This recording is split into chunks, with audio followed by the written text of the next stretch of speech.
Friends, வரைக்கும் சேனலை subscribe பண்ணாதவங்க சப்ஸ்கிரைப் பண்ணிக்கோங்க. சிறுகடிக்க ஆசை சீரியல் நியூ ப்ரோமோ என்னென்னு பார்க்கலாம். ரொம்பவே அப்செட்டாக இருக்காங்க ரோகிணி. வந்துட்டு வித்யாக்கிட்டேயும் அவங்களோட அம்மாக்கிட்டேயும் சொல்லி அவங்களோட அப்பா ஃபோட்டோவை எடுத்துகிட்டு வராங்க. எடுத்துகிட்டு வந்து அவங்க வீட்டில் போய் வைக்கிறாங்க. எதுக்காகடி இந்த ஃபோட்டோ அப்படின்னு அவங்களோட அம்மா கேட்குறாங்க. மலேசியாவில் இருக்காங்கன்னு தானே சொல்லிட்டு இருந்தேன், இப்போ என்ன ஆச்சு திடீர்னு அப்படின்னு கேட்குறாங்க.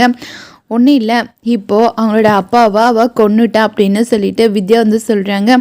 என்னம்மா சொல்கிறேன்? ஆமாம், இதை வச்சே என்னால் சமாளிக்க முடியல.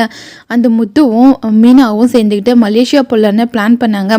அதனால தான் எல்லா உண்மையும் சொல்லிட்டேன் அப்படின்னு சொல்கிறாங்க. இது இப்படியே போயிட்டு இருக்கிறத பார்க்கும்போது எனக்கே ரொம்ப கஷ்டமாக இருக்குது. ஏதாச்சும் ஒரு முடிவு எடு ரோகிணி அப்படின்னு சொல்கிறாங்க. இந்த அப்பா கேரக்டருக்கு இதோட நான் ஒரு ஃபுல் ஸ்டாப் வைக்கிறதுக்காக தான் உன்னை இந்த ஃபோட்டோ எடுத்துகிட்டு வர சொன்னேன் அப்படின்னு சொல்லிட்டு வீட்டுக்கு எடுத்துகிட்டு போகிறாங்க. அதை எடுத்துகிட்டு போகும்போதே கதறி கதறி அழுறாங்க. அதை பார்த்தோன்னே எல்லாருமே ரொம்பவே ஷாக்காகி ஃபீல் பண்ணுறாங்க. கவலைப்படாதம்மா, உனக்கு நாங்கள் இருக்கோம், நீ எதுக்காக இவ்வளோ கஷ்டப்படுற, உனக்கு துணையாக நாங்கள் எல்லோரும் இருக்கோம் அப்படின்னு சொல்லிட்டு அண்ணாமலை விஜயா எல்லாருமே பேசுகிறாங்க. அதுக்கப்புறமா மனோஜ் போயிட்டு அவங்களோட மாமனாருக்கு ஃபோட்டோக்கு மாலை போட்டுட்டு சாமி கும்பிட்றாங்க. அப்போ விஜயாவும் போயிட்டு கும்பிட்றாங்க. உங்களுக்கு பார்க்கணுன்னு நாங்கள் ரொம்ப ஆசைப்பட்டோம், ஆனால் பார்க்க முடியல. சொத்து ஆச்சு அவ பேருக்கு வந்துடணும், அப்போ தான் உங்களோட ஆத்மா சாந்தி அடையும் அப்படின்னு சொல்கிறாங்க.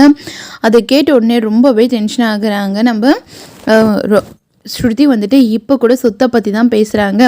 என்னமோ அவங்களுக்கு சாபம் விடுற மாதிரி பேசுகிறாங்க. இதெல்லாம் சுத்தமாக சரியில்லை அப்படின்னு சொல்லிட்டு பயங்கரமாக கோவப்படுறாங்க. விட நான் பார்த்துக்கிறேன் அப்படின்னு சொல்லிட்டு ரவி வந்து சொல்கிறாங்க. அதுக்கப்புறம் ரொம்பவே ஃபீல் பண்ணிக்கிட்டே இருக்காங்க. என்ன தான் இருந்தாலும் ரோகிணியை நினைக்கும் போது ரொம்ப வருத்தமாக தான் இருக்குது அப்படின்னு சொல்லிட்டு ரவி கிட்ட சொல்லி ரொம்பவே வருத்தப்படுறாங்க. இதோட இந்த ப்ரோமோ முடியுது.